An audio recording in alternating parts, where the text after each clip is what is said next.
The history of what is today the Philippines started with the arrival of its first humans. It is believed they used rafts or boats around 60,000 years ago, with groups of diverse people settling in the archipelago. Some of these groups started to develop and expand into bigger settlements, and in the next thousands of years, they evolved into what some scholars believe to be considered early states. Austronesians and afterwards speakers of the Malayo-Polynesian languages began to arrive in successive waves beginning about 4000 BC. According to the existing evidence, a jade culture existed on these lands, starting with the Neolithic era. By 1000 BC, it is believed that the inhabitants of the archipelago had developed into 4 distinct kinds of people: tribal groups, warrior societies, the petty plutocracy, and the harbor civilizations. Also important to note is the fact that the metallurgy reached the archipelago due to trade with India. Around 300 to 700 AD, the seafaring people of the islands began to trade with the Indianized kingdoms in the Malay archipelago and the nearby East Asian principalities, adopting influences from both Buddhism and Hinduism. Some cultures of present-day Vietnam showed evidence of an extensive trade network. Artifacts and goods were traded, such as glass, agate, or gold. There were also other items present in the region which were most likely imported, including ear ornaments that have been found in archaeological sites in the Philippines, Thailand, and Taiwan.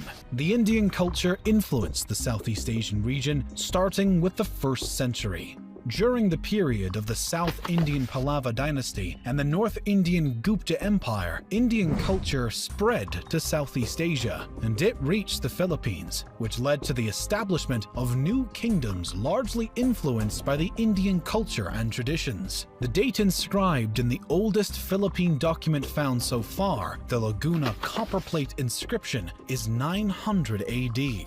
From the details of the document, written in Kawi script, the bearer of a debt, Namwaran, along with his children, is cleared of a debt by the ruler of Tondo.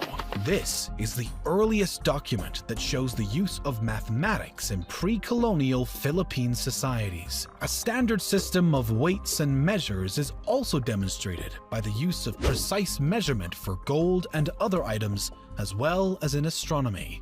From the various Sanskrit terms and titles seen in the document, the culture and society of the Manila Bay were that of Hindu Old Malay amalgamation, similar to the cultures of Java, Peninsular Malaysia, and Sumatra at the time. In the years leading up to 1000, there were already several maritime societies existing in the islands, but there was no unifying political state encompassing the entire Philippine archipelago. Instead, the region was divided into numerous semi-autonomous city-states under the rule of the plutocracy, while a number of states existed alongside the highland societies. These smaller structures alternated between being part of or being influenced by larger Asian empires like Maya Pahit. Around 1225, the nation of Mai, a Buddhist pre-Hispanic Philippine island state centered in Mindoro, flourished, attracting traders and shipping from the kingdom of Ryukyu to the Empire of Japan. Chao Jakua, a customs inspector in Fujian province, China, wrote the description of the barbarous peoples, describing trade with this pre-colonial state. Its people were noted for their honesty in trade. Much of what is now Indonesia was ruled by the Hindu Maya Pahit Empire. During the 1300s, this empire ruled over Luzon Island and the Sulu archipelago. As more and more influence was on these islands, skirmishes and battles also existed. Some local tribes were waging incessant guerrilla warfare against them. Eventually, the kingdoms of Luzon regained independence from Maya Pahit after the Battle of Manila 1365. Sulu also re-established independence, and in vengeance, assaulted the Maya Pahit province of Brunei before a fleet from the capital drove them out. The start of the Islamic era in Indonesia set the collapse of the Maya Pahites as its provinces eventually seceded and became independent sultanates. In 1380, Makhdoom Karim, an Arab trader born in Johor, arrived in Sulu from Malacca and brought Islam to the Philippines. Additionally, Sharif ul Hashim, an Arab Muslim explorer, established the Sultanate of Sulu by converting its previous ruler, the Hindu king Raja Baguinda, to Islam and then marrying his daughter.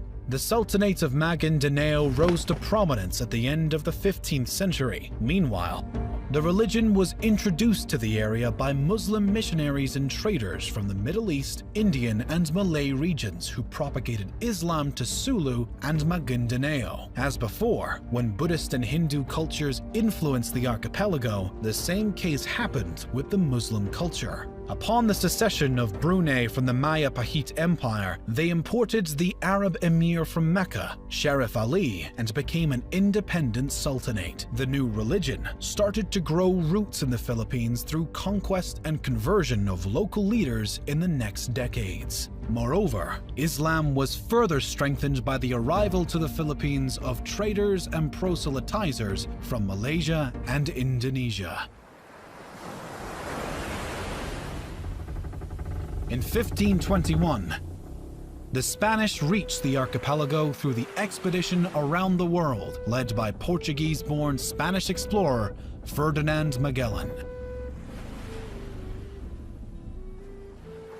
Claiming the islands he saw for the Spanish Empire, he established friendly relations with some of the local leaders and converted some of them to Roman Catholicism. Because the Philippines are a large archipelago, the Spaniards started to explore many islands. However, the explorer Ferdinand Magellan was killed during the Battle of Mactan against the local ruler Lapu-Lapu. Over the next several decades, other Spanish expeditions were dispatched to the islands. In 1543, an expedition was led to the islands, naming them Philippines, in honor of Philip of Austria, who became Philip II of Spain on January 16, 1556. The name was then extended to the entire archipelago later on in the Spanish era. European colonization began in earnest when Spanish explorer Miguel López de Legazpi arrived from Mexico in 1565 and formed the first European settlements in Cebu.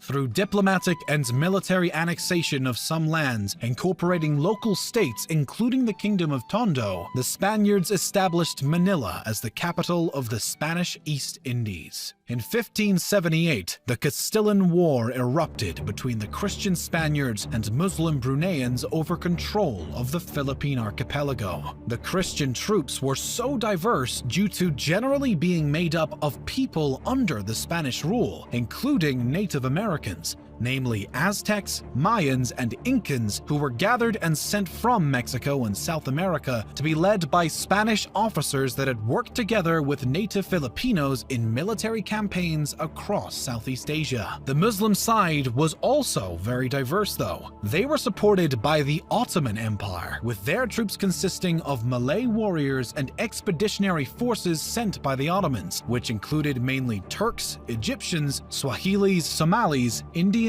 and others. The conflict ended with a status quo antebellum. Just 20 years after the conquest of Luzon, remarkable progress existed in the work of colonization of the islands and the spread of Christianity. A cathedral was built in the city of Manila with an episcopal palace. Other monasteries and churches were built across islands, and more people started to convert to Christianity. Furthermore, Spanish and Mexican families settled in the new lands, creating stronger communities. Much of the archipelago came under Spanish rule, creating the first unified political structure known as the Philippines. Spanish colonial rule saw the introduction of Christianity, the code of law, and the oldest modern university in Asia. The Philippines was ruled by the Mexico-based Viceroyalty of New Spain, and after, the colony was directly governed by Spain. Many of the local people revolted in the next centuries due to some abuses made by the Spanish authorities. Their rule ended after the American-Spanish War at the end of the 19th century in 1898. The Philippines became a territory of the United States. The United States then established the insular government to rule the Philippines. In 1907,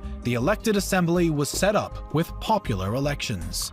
The U.S. promised independence in the Jones Act to the country, and the Philippine Commonwealth was established in 1935 as a 10-year interim step period to full independence. But before gaining total freedom, in 1942, during World War II, the Philippines was occupied by Japanese forces. By 1945, the U.S. liberated the Philippines, and the Treaty of Manila in 1946 established an independent Philippine Republic. The period of their independence was marked by internal skirmishes and a smaller period of dictatorship, but also huge progress and development, with Manuel Roxas becoming the first president of the Independent Republic of the Philippines. The United States seceded its sovereignty over the Philippines on July 4, 1946, as scheduled. However, the Philippine economy remained highly dependent on United States markets. Roxas died suddenly of a heart attack in April 1948, and the Vice President Elpidio Quirino ruled the country until 1953. Some communist partisans existed in the islands but were defeated in the 50s. Additionally, an important event happened in the middle of the 1960s. Ferdinand Marcos took power in 1965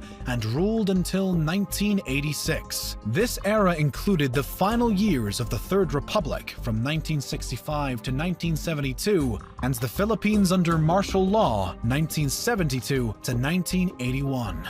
His reign was marked by dictatorship and instability. In 1986, Ferdinand Marcos was removed from power and replaced by Maria Corazon Aquino. Up to the present day, 5 other presidents ruled the Philippines.